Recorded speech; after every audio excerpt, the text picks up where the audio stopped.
naka-resonate kayo. So, first card ninyo is awareness. So, sabi dito, live in the moment, be conscious of your thoughts, and look for signs and guidance. Okay? Kasi maaari na you are being sent guidance through signs, symbols, synchronicities, mga ganon. Kaya kailangan na maging aware kayo no sa mga nangyayari sa paligid mo, aware ka sa kung ano yung mga bagay na symbols kunyari, 'di ba, omens na nakikita ninyo. Kasi ano 'yun, those are the guidance, those are the signs that are being sent to you kasi baka alam mo 'yun, maaaring pinagdadasal mo 'yan, humihingi ka ng gabay ng mga specific signs gano'n to guide you 'no, sa kung ano man ang mga decision kunyari na gagawin ninyo, okay. So, be aware of what is unfolding sa paligid mo and be aware also sa nararamdaman mo. Okay? Sa nararamdaman mo and sa mga pumapasok no, na mga thoughts sa isip ninyo.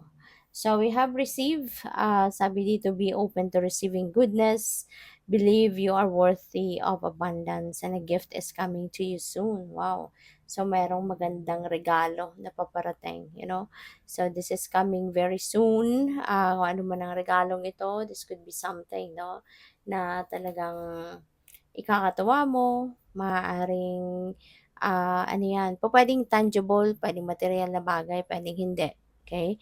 O pwedeng ano yan, pwedeng material na bagay, pwedeng opportunity. Okay? And also, sabi dito, this is inviting you to be open to receiving. 'Di ba? Kasi pwedeng may mga miracles din na mangyayari. Possible yan na merong mga bagay, pangyayari that you weren't expecting, no? Na pwedeng maganap, pwedeng mangyari, no? And those are good things, 'di ba? Sabi dito, be open to receiving goodness. So, pupuwedeng merong abundance din ano, na paparating, prosperity, material things, mga ganyan, no? So, you may expect blessings, no? Beautiful blessings.